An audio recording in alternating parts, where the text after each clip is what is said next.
Welcome everybody to episode 93 of Dork Tunes. As ever, we're only seven away from that 100, so here's hoping. So this week I've got a really special guest with me, and I think it'd be good for them to introduce themselves. Hi, hello. Yes, my name's Rik Godwin. I am a writer and narrative designer for video games. So, you're not a composer and neither am I. Um, I do ask this question to pretty much everybody on the show. How did you get to where you are now? So, I get that question quite a lot, unsurprisingly. So I actually had this conversation with some colleagues about 2 days ago. I live in Lyon in France, and we have a little narrative designer meetup every few months. And there's always new faces popping in and out. And this is always the first question. So my answer is well rehearsed at this point, and it's basically luck and a bit of work. I'm obviously not from France, even though I live over here. I'm from the UK, and I moved over here following my wife, who's French. Came over with grand ambitions of actually. I initially wanted to be a gaming journalist. I wanted to write about games rather than for them. Mhm. And as luck would have it, life took me in a slightly different direction. As my wife, she's a UX UI designer, and she knew a guy who in the city called Laurent Victorino, who is the director of a small games company called Monkey Moon. And he was working on their first big project. It wasn't their first game. It was their first big project called Nightcall. Um, and he wasn't looking for a writer. He was looking for a native English language copy editor and proofreader. Two things I'd never done in my life before, but I knew I knew how to write, and my degree is in English and linguistics, so I have a passing familiarity with the English language. So I met the rest of the team working on Nightcall, and crucially the writer and creative director, a guy called Anthony Jonot, and we hit it off. I did all of the copy editing for the English language version of that game, and I ended up being he let me write a few of the characters, because the game itself is sort of a taxi driver simulator where there's like 80, I think there's 75, 80 different passengers you can pick up. Yeah. And that's the core of that game. It's not there is a murder mystery going on in the background, but the core is just drifting through Paris at night and talking to the sort of misfits that you pick up. So I had the look of writing a couple of those. Anthony liked the work I did with them, and so the next year when he decided to start a narrative design agency, I was the first person he called. I was very happy to be the first person he thought of alongside our colleague Cindy. And that's where I remain. I am essentially part of this trio of narrative designers and writers with Anthony at the lead. And we sort of are parachuted into various projects to help out development teams with their writing and narrative design. Yes, I believe that you recently were involved with Under the Waves. Yep, that's the most recent release. It's been a crazy year for Act Zero because we've had a bunch of games come out. Obviously, we started 2 or 3 years ago, and all those games are now seeing release. But yeah, Under the Waves is the one that's sort of come out most recently, Mhm. which was I mean, it doesn't always happen. Obviously, there's ups and downs in any industry when you're dealing with deadlines, and Mhm. the video game industry is rather notorious for its working conditions that aren't always optimal. But in this case, Under the Waves was a joy to work on. It was. The game itself, just to sort of introduce it, is semi. It's hard to describe. It's a semi-open world narrative adventure game set in underneath the waves of the North Sea. I think the game it gets most frequently compared to is Firewatch. It's sort of Okay. a narrative. Yeah, it's a narrative-driven game where you're sort of performing a role in the world. In this case, you play as a guy called Stan, who is an underwater maintenance diver It working for is this oil certainly company. on my it's on my wish list. That is a want to play. And Firewatch is one of my favorite games ever. You know, Mm. ever. It just I Me love too. It's fantastic. yeah, Yeah, yeah. it's an I incredible experience. and the soundtrack for it, which is just gorgeous. I was lucky enough to be able to grab a copy on vinyl. Ah, amazing. Yeah. Yeah, in So fact, one of the sorry, I'll just continue no, there. It's no, no, go on. as you pointed out, we're both, the podcast is called Dork Tunes, and I'm not a composer, but it's funny that one of the studio that produced the game was started by three people, which is Ronan, who was the director of the game, Sebastian Renat, who is the creative lead on the Plague Tale games. That's what the games he's most known for. Yeah, and also Nicholas. I've got to get his surname right. I think it's Bredin, who is the composer, which is not often that you see the composer of music for a game be one of the founding members of a studio. I don't think. I can't. I'm not sure if you can quote me on that. But yeah, and his sort of contributions to the soundtrack, the soundscape of the game was like key to getting that underwater atmosphere. And how do you find working with composers? Do you have a lot of kind of contact with composers when you're working on games? Unfortunately, not really. So I'm in a sort of strange position being in this agency, so being an outside sort of contractor as opposed to being in with the team, in that I often will work in a silo. So I'll just be off on my own writing away or designing particular narrative tools or the way to sort of get the story, ways to get the story out there in the game. And then someone will come along eventually, look at what I've done and gone, that's pretty good, that works, or that's terrible, we don't want anything like this. So unfortunately, especially with Under the Waves, where the music is it really is key, I think, to the sort of what the atmosphere the game is trying to, and the story actually the game is trying to tell. I met Nicholas for the first ever time at the launch party in which they hired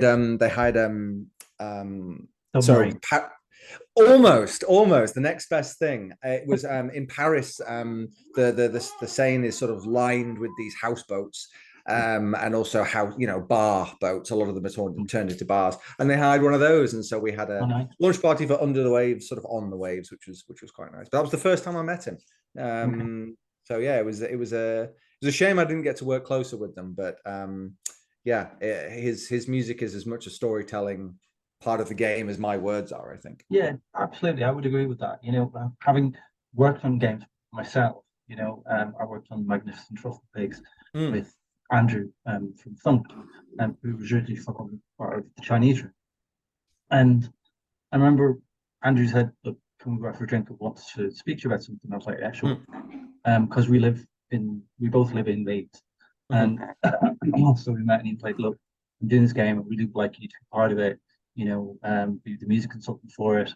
So basically, my job was to take the script, read it, understand the characters, understand the kind of motivations, understand who they were, and kind of create soundscapes for them. Nice. Both characters are very, very different. And then kind of one for the general story and the kind of overarching story. And it's funny because you don't really realize it at the time when you're doing it because you're just enjoying the kind of process, which was long and but it was really enjoyable. That actually I was shaping the kind of the sound that was going to come from the game, because of the way that I could see the atmosphere and I can see the overarching story thing, everything's come together.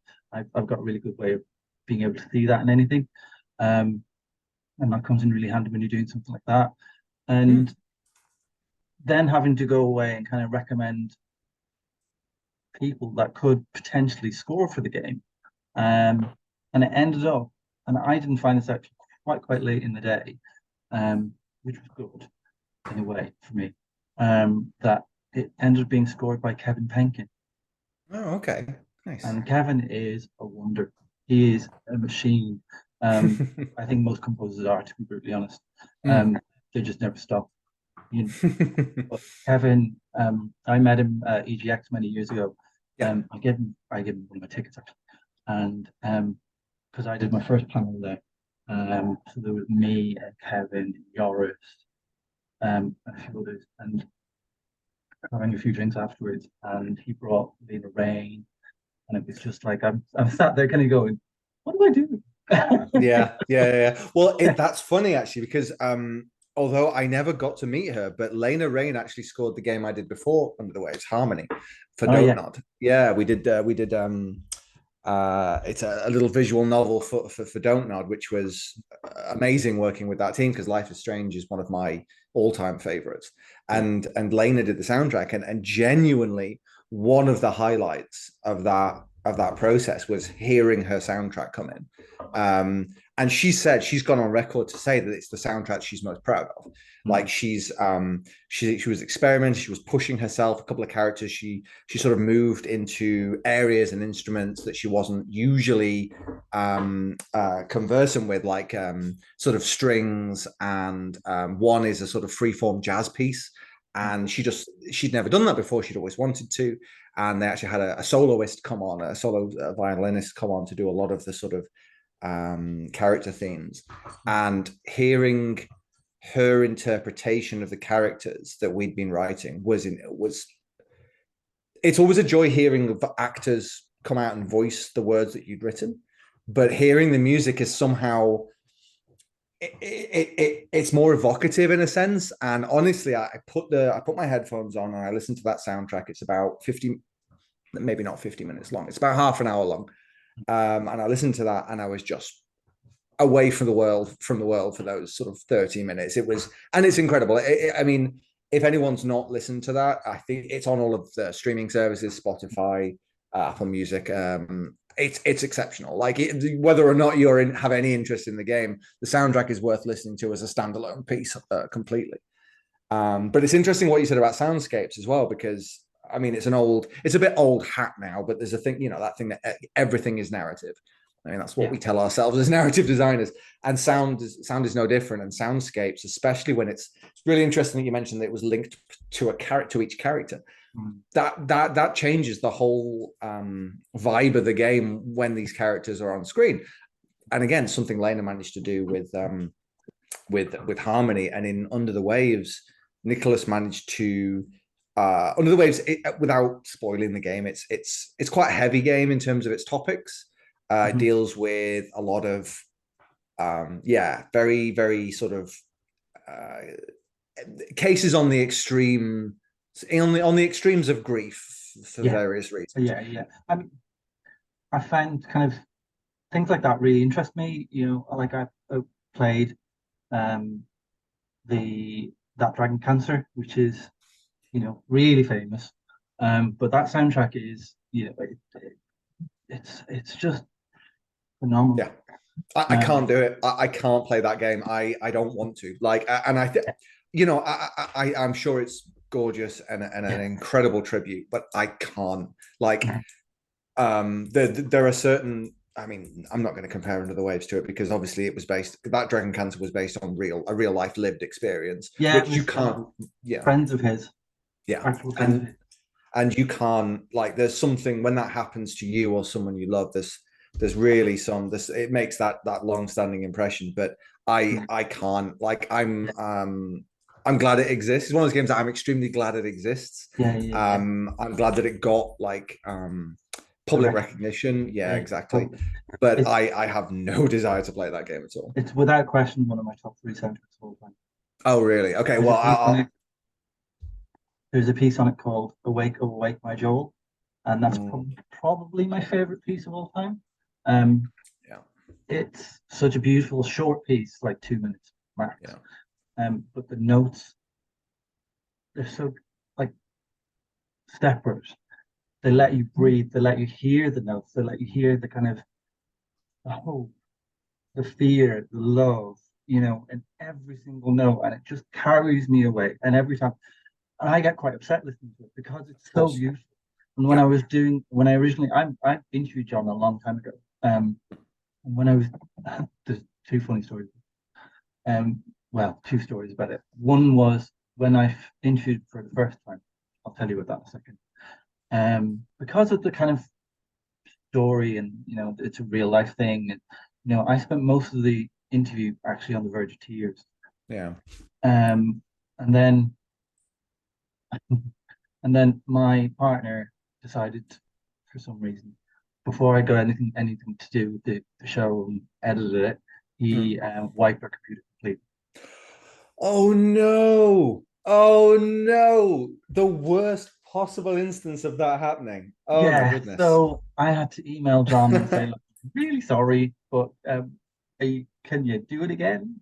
Oh my goodness. And he was just like, Trying to capture that lightning in a bottle for the second time. yeah, and you know what? We did it again. That was fine. Actually, some really good bits. You know, like John was saying that, and I don't know, I don't know if this is the same with you, but when you're writing, but he said that he had something, and he was like, and his wife and his kids went to bed one night, and he just sat in front of the piano, and this just came out. Mm. It all just came out, and he was like, right, that's it, done, box that off. We are. That is, get rid of the other one. That's not it. This is it. Yeah. He just knew at that time, and it is such a special soundtrack. Mm. That's Um, yeah, I'll have to again, I don't think I honestly don't think I have the courage. I mean, I don't have children myself. no, Um, me either. I've got two but dogs, and it's difficult enough with but that. weirdly enough, yeah, like I do I do tend to in Under the Waves, there's actually a moment that I won't spoil, but I wrote a character, shall we Mhm. say, a very, very much. It's a character that's mentioned. Under the Waves is essentially a one-man play. There's only one character model in the whole game, Mhm. but he still does have conversations through various means.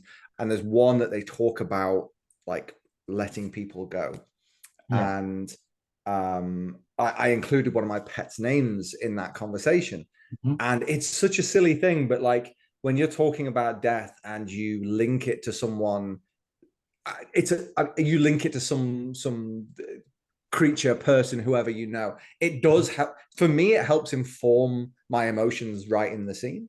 Yeah. Like it started something that started off as like a little personal Easter egg to me, but then you realize after writing it and rewriting it a few times, it's like Mhm. by putting that familiarity into the scene, you end up getting closer to the emotion that you want, I think. And it's still one of the scenes I'm proudest of in the game, Yeah. which it's often, I mean, like the way the game was written, just to sort of give a bit of illustration about that, was that um the overarching story was the concept was from Sebastian, who, Mhm. like I said, is one of the creative leads. I think he was the creative lead on Plague Tale 2, and he was the lead writer on Plague Tale 1. He helped conceptualize that world, create the Okay. characters, and he actually came up with the overarching story of Under the Waves, this sort of the basic outline of it all. And then he obviously he's employed by Asobo, so he didn't necessarily have the time, and I think there were various contractual obligations that he wasn't able to sit and write it. Yeah. um, and through Act Zero, the agency, and through various contacts I have in the French gaming industry, I ended up coming on, did a few sort of test pieces. I ended up writing the characters themselves, but it was Ronan, the director, going off sort of Seb's overarching story that will provide me with prompts for the various scenes. But these were often like one line intros, and that was all I had to go on. And then from that point, I would write the dialogue. I was essentially I was writing the script, but also the incidental sort of dialogues and the anything in the English language minus the loading screens that appears in that game. I wrote, and that was a great way to work. And this is why I say it was such a joy to work that way, because especially with scenes like this, which was essentially Stan discusses topic with Mhm. character. I had sort of not carte blanche, you still get that iteration, back and forth, but it was such a joy to be able to like really, like I say, bring some of my own familiarity to it, especially when you're dealing with those really heightened emotions, and like properly ground yourself in this sort of in the atmosphere of what the scene is trying to portray. If that doesn't sound too pretentious, No, no, not at all. I totally get it. yeah. So yeah, I hearing the soundtrack to go with that scene, it really elevates it. Like it does. Like obviously these games are these sort of multifaceted like creatures that are meant to be seen as a whole. So when you see the scene without the music, of course, it looks sterile. And you start personally, you start doubting yourself. Like it's like, oh, is this just a bit rubbish? And it's because you're seeing it half formed. And so when the music comes in, when the like you say, the soundscapes come in this case, lots of ocean noises, lots of sort of whale song. It really seeing it come together is it is affecting. Like I did sort of Totally. yeah, Yeah. like it's Um, go ahead. it's funny you should say that because there are definite moments in some games that, even I won't forget, that I've played over the years. Like the moment in Everybody's Gone to the Rapture where Stephen, he's sat crying on the stairs, denouncing his own religion. That's not a spoiler, though. It's right at the very beginning. And it's all 3 years old. Um, there's a scene in Journey where you're racing down the sand and the camera pulls out and it's just Yeah. sun in your eyes. It's just incredible. Mm. There's a bit in Firewatch that actually scared me. Mm. Really scared me. Um, I really love those moments and the music that goes with them because you never forget those. They're really special. I replayed Rapture recently, Mm. and it kind of hits hard. I mean, Jessica's score was my favorite score for my most listened to album for 6 years straight. Mm. 6 years straight. It's my go-to album when I'm like I need to just chill or I'm annoyed or whatever. It is my Mm. go-to album. I just love that soundtrack. I'm sat here smiling because that's what I wrote Under the Waves to. Like that game is still one of Mhm. my all-time favorites.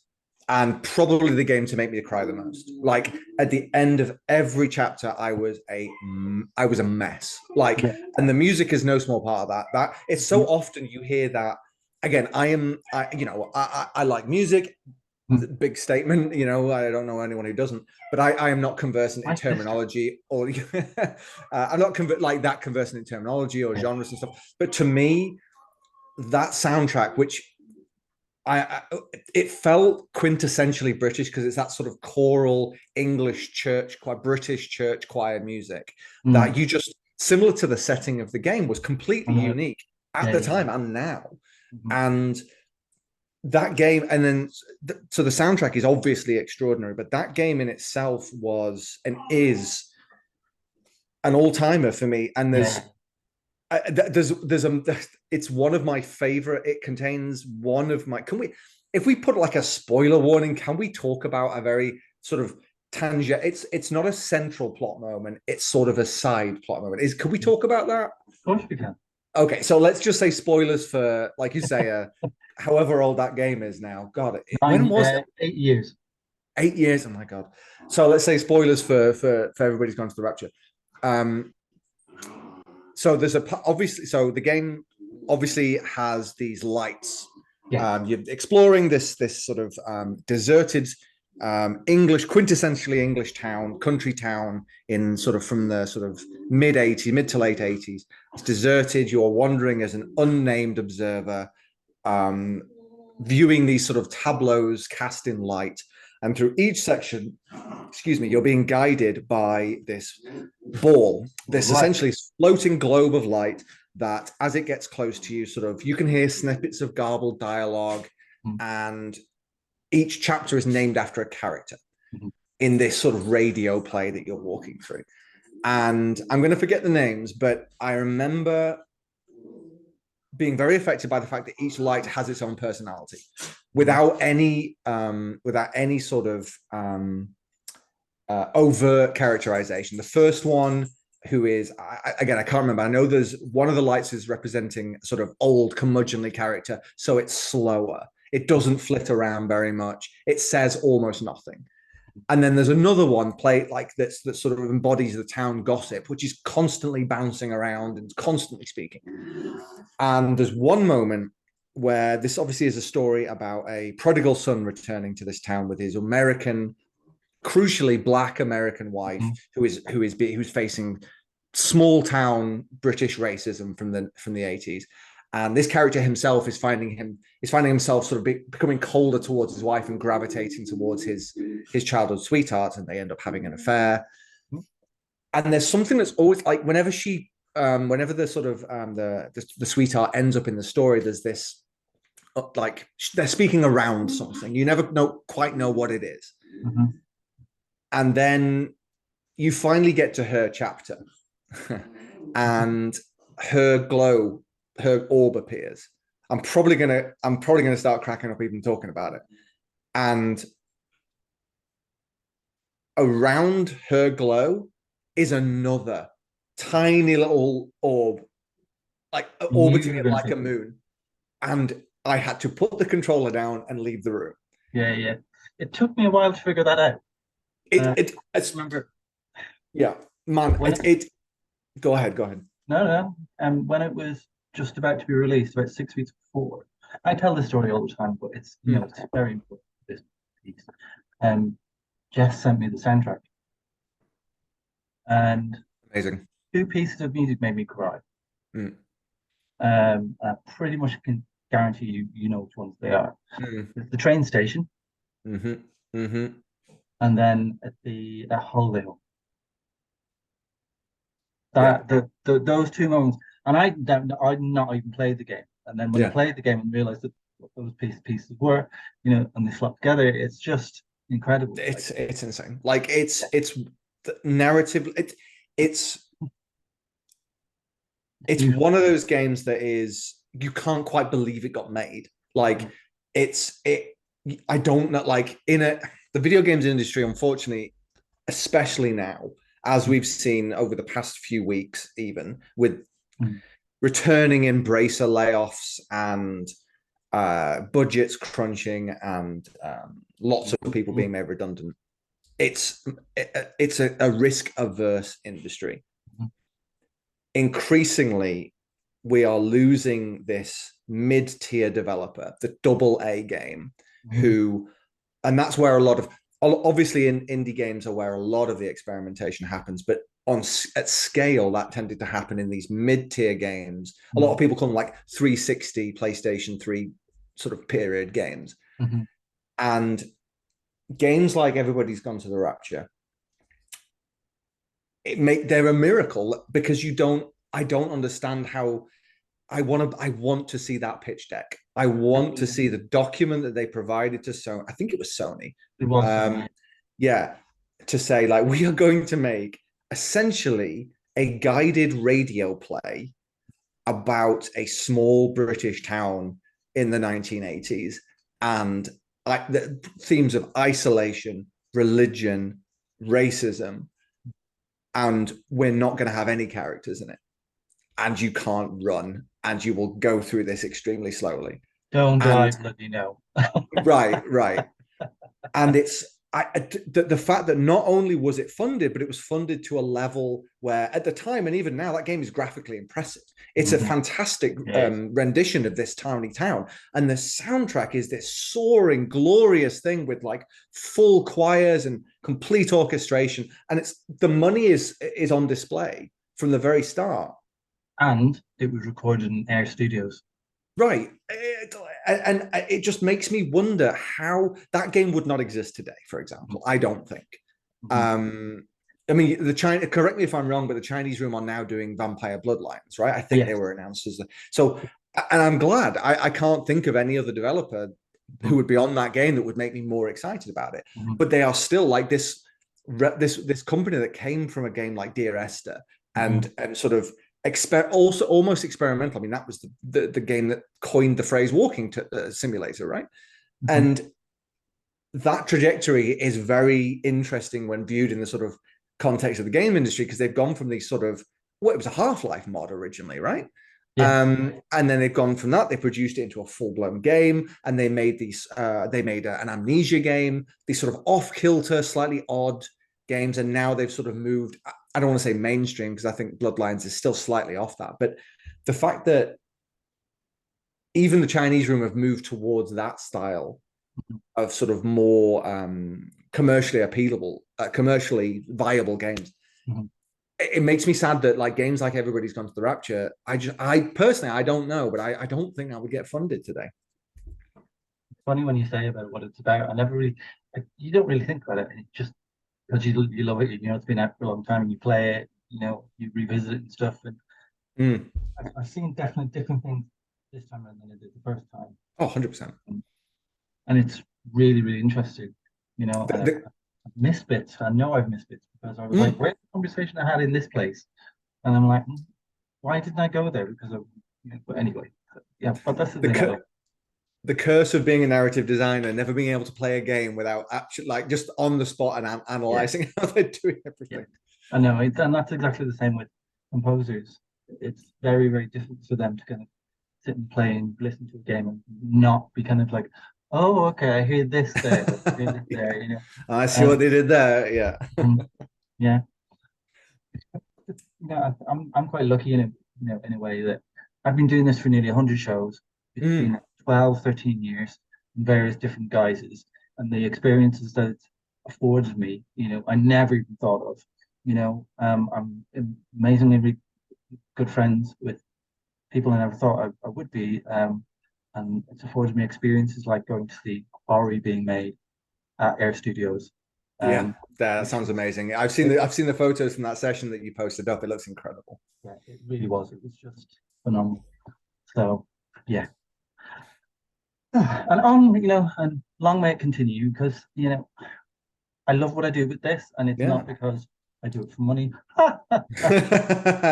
We all laugh together when money gets mentioned. Yeah. You know, I've even started doing TikToks about game music on vinyl. You know? Amazing. Yeah.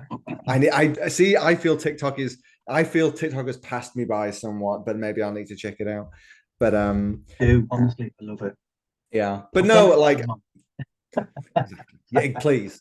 No, I think both of us have seen the sort of internal workings of games, and I don't know if people are aware, but we've known each other for a while, right? Back in the old forum days, where we both grew up. He says presumptuously, but we both sort of came up on these video game forums as fans, and now we both have this experience of games from an internal point of view. And I never, honestly, every day I thank we just before the recording we were talking about our weeks, and I was like, oh, I'm tired, I've had a few meetings, but it never goes away how lucky I am to be in this position. I completely agree. You know? I'm literally doing the job that I would have dreamt of as a child. I feel it's saying you're lucky to have a job in this sort of environment of yeah, it's true. So why not say it? Exactly. Yeah. And I do feel lucky. It is a job, and I understand I'm here to make product. But also, man, writing stories, seeing those stories realized, hearing the music put to those stories, dream come true. Well, I've only got to say one more thing, and that's thank you for being part of the show. Really, no worries. Absolute pleasure. Absolute pleasure. And if you check your DMs on Twitter, I've sent you some. Hey, oh, brilliant. Thank you so much, man. But yeah, no, absolute pleasure to be on. Can't wait to talk more of it. Thank you. You too. Good luck with the show 100. Thank you.